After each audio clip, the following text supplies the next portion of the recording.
Acclaimed investigative journalist and America's #1 conspiracy expert, Jim MARRS, is back with us.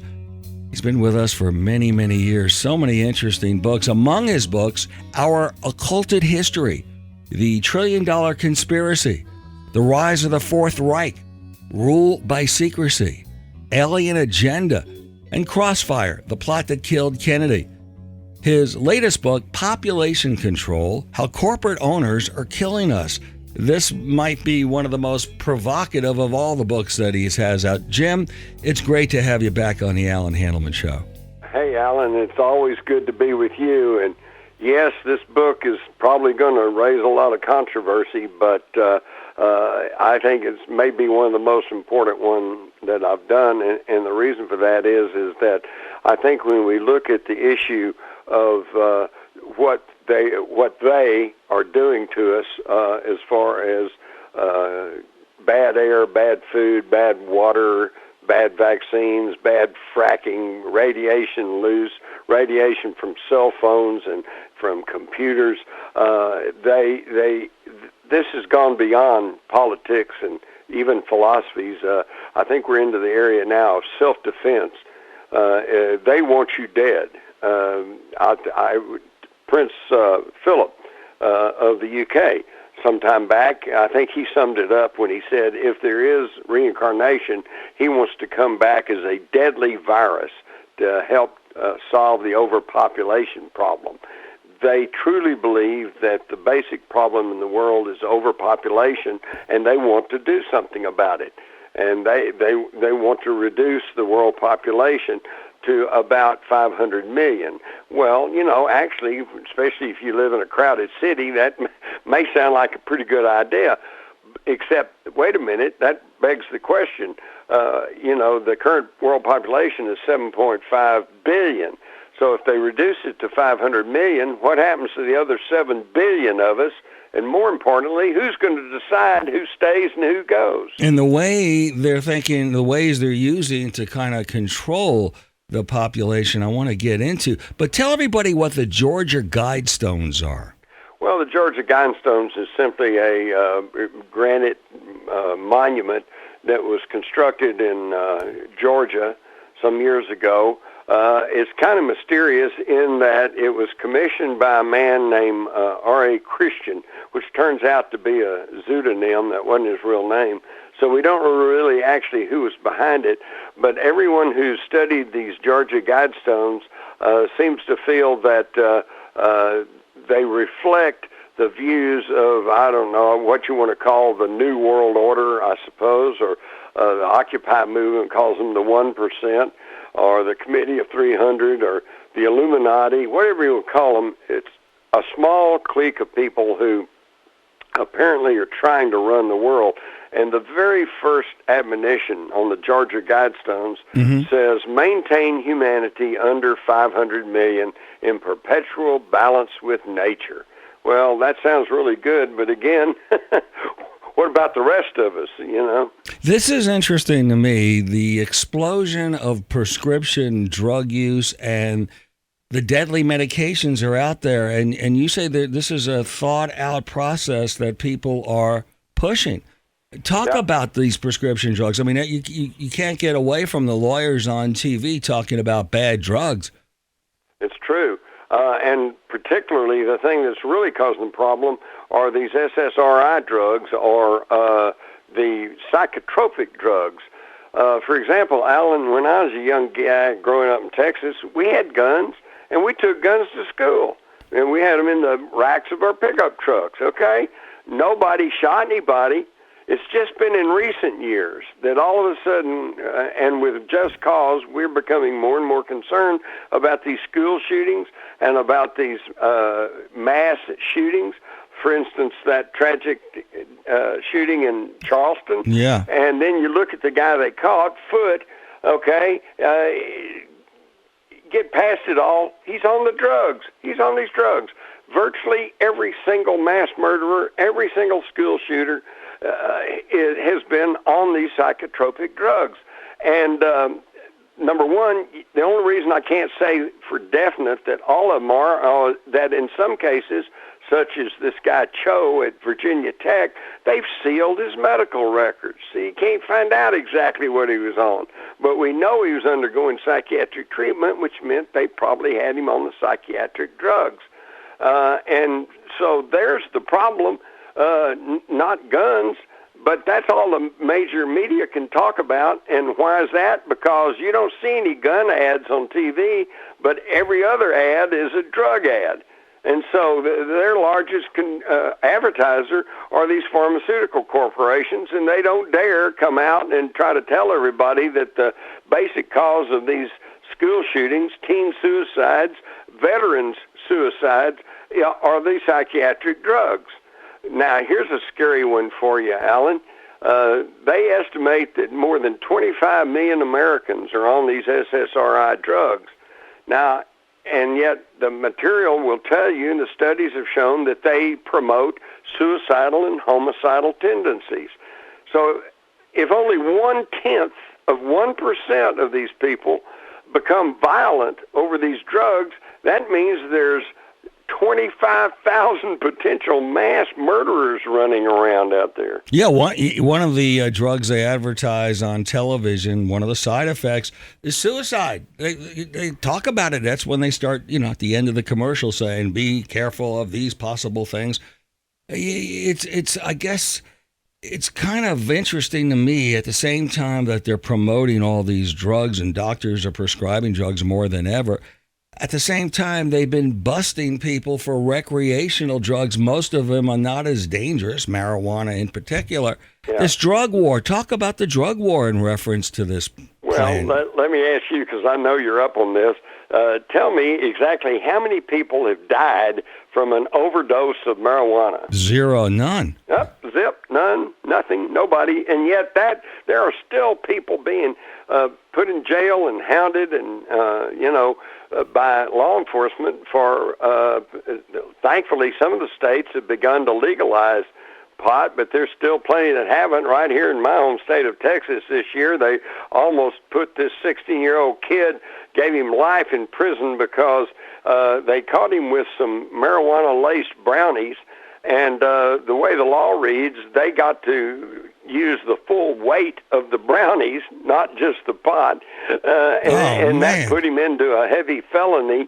Could have meant a life in prison just because he had some pot brownies. Unbelievable. It's just gotten insane. There's no question about it. Now, here's something else you're going to love, Allan. In my new book, Population Control, you're always hearing about them. They're trying to kill us. They run the corporations. They run the banks. They are doing this. They're doing that. Well, wait a minute. Exactly who is they? Well, I include a list in my appendix of this book of all of the attendees of the infamous Bilderberg Secret Society meeting. Here they are, their names, the companies they work for, and the companies and the countries that they represent. So, when somebody says, well, who's they, you can point to my appendix and say, there they are. That's who it is. Yeah, you and name of course, names. It's not all of them, but within that group of attendees are the people who are making these decisions. The book, Population Control, How Corporate Owners Are Killing Us, and Jim Marrs' website is JimMarrs with 2 Rs.com. The water problem, the droughts, of course, they come and they go. Of course, they seem to be much more deadly, much more severe than in the past. But water may be the one of the things now that starts another war. That's true. The head of Dow Chemical, Andrew Laveris, has been quoted as saying that water is the oil of the 21st century. And, of course, it's been known for a long time that whoever controls the oil controls nations. But if you control the water, then you control people. And we do definitely have water problems over and above just the increasing problem of water pollution. I thought it was kind of interesting because I recently was in California, and they are having a real water problem out there. In fact, a lot of people are going to be forced to leave because And not only that, but the governor just declared new water restrictions and with fines and possible jail time if you violate the water restrictions. And so, but at the same time, I happened to go to Palm Springs, and I found out that in Palm Springs alone, there's 125 golf courses. And I've visited a few of those, and you've got all these sprinklers going, and they've got these beautiful green fairways and green greens, and it's like, wait a minute, 125 golf courses in the desert, obviously we haven't been using water as efficiently as we probably should have. And then that brings up a question that's really fresh on my mind. I don't know how bad it is there where you are, Allan, but that's the issue of fracking or hydraulic fracturing. Yeah, elaborate on your thoughts.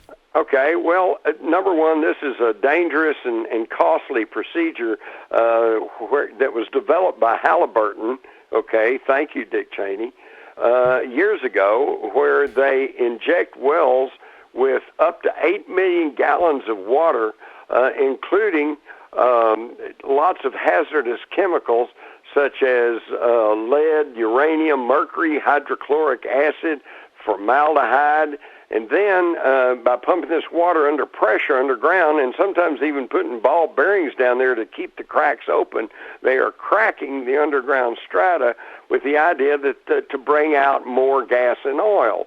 Now, if this idea of peak oil is true, and we just really are running out of petroleum and we've got to have some more, then I think I would still kind of oppose that, but I could at least understand the rationale. But peak oil has proved to be a false argument. In 2011, 2012, we find that oil production was higher than ever before. Mm-hmm. And if somebody tries to tell you, well, no, it's peak oil, we're running out of oil, give them 3 words: Bakken Rock Formation. Bakken. The Bakken Rock Formation underlies North Dakota, Montana, and portions of Canada, and according to the experts, this untapped resource has enough gas and oil in there to last us at increased rates of production for the next 2,000 years. Okay? So we don't even need to be doing all this fracking. Well, then what's the purpose of the fracking? Well, I maintain, and you'll find the evidence in my book, Population Control, that this is an effort to wreck the water supplies so that the giant corporations like Nestle and Perrier, Coca-Cola, are gaining control over the entire water supply. Allan, when I was a young guy and worked in a grocery store back in the 50s, if you'd come in and said, where do I find the water, I would have pointed you to the drinking fountain, okay? Mm-hmm. Because water came out of the tap. Today, of course, there's whole aisles filled with nothing but bottled water. And if you consider a gallon of water, you'd have to buy several packs of those little 8-ounce bottles. But if you consider per gallon, in most cases, the water is costing you more than gasoline. Yeah. And, with fracking, the side that supports it says, well, it's going to increase the jobs, number one. I look into that. Most of the jobs are going to be in other places, and that's not going to be local. And once they get that oil, it goes on the world market. It doesn't stay in this country. That's exactly right. And we don't even need it, and we certainly don't need to continue to push for oil because oil spills, oil pollution. For example, I'm sure everybody has forgotten about the Gulf of Mexico, but I guarantee you the oil leaks haven't because they're still leaking. And they're still pouring Corexit all down in the Gulf, and they've just about killed all the marine life in the Gulf. And now we're seeing the same thing beginning to happen to the entire Pacific Ocean thanks to the Fukushima radiation release over in Japan, which is continuing. In fact, they just had another explosion over there, I think, about a week ago. And, of course, you don't hear anything much about that. Mm-hmm. Let's talk about the quality of air that we are dealing with and the future. You write about that in Population Control. There seems to be, and this is just my observations, there seems to be a group of people, many times Republicans and conservatives, that are against any regulation as far as the air, or for that matter, any kind of climate change. You have thoughts on that? Well, first off, I want to point out that when you start talking about climate change, and of course, that's the new watchword, right? It used to be global warming. And when they couldn't make that work because both in the Arctic and the Antarctic, they were getting colder temperatures, then the ice is actually expanding, so that you don't hear much about global warming anymore, but we do hear about climate change. But let me point out that, yes, there is changes in our climate going on, but it's not just the Earth. Every single planet in our solar system is evidencing some change. For example, on Mars, the polar caps are melting, which means it's warming up. Venus has atmospheric changes that show something's happening there. The moons of Jupiter, they have ice that's melting. Outer planets becoming more luminescent, which means they're warming up. So whatever is going on, it's not just the Earth. And sorry, Al Gore, it's not just our SUVs. Whatever's happening is impacting our entire solar system. It is an amazing story. Congratulations on this book. I think this one may be the most provocative of all of them, making some unusual and very strong claims, but you name names and you back it all up. We got about a minute or so left here, and we're going to have you back on the program. What would you say of all the things that we talked about, or maybe things we didn't even get to yet, Jim, is the one thing that you're most concerned about? Oh boy, that's a tough one because there's so many issues that we need to learn about. But I suppose nutrition and the medical system and our food supply. If you can eat the right kind of foods, and if you get a moderate amount of exercise, the human body is a wonderful thing, and it tends to take care of itself, and it tends to balance itself out. But unfortunately, with the processed food we're eating, and with MSG and too much sugar, and with the all kinds of chemicals that are now being put in foods and other things, they're keeping our bodies suppressed. They're suppressing our immunization systems. And this is why all of a sudden we not only have so many people sick, but sick with weird diseases that I never heard about when I was a kid, such as fibromyalgia and chronic fatigue syndrome. And, where in the heck did all that come from? It came from the fact that they are poisoning the atmosphere around us. They're poisoning our food. They're poisoning our water. And they're generally trying to depopulate the world surreptitiously. And it's up to us to read, study, find out what's going on, and then take appropriate action to protect ourselves and our family. We have to do a part 2 on this. Jim's latest book, Population Control, and again, his website is jimmarrs.com, and that's Mars with 2 R's. Jim, looking forward to talking to you again down the road shortly, and thanks again for being on the Allan Handelman Show. Okay, Alan, we will see you on down the road.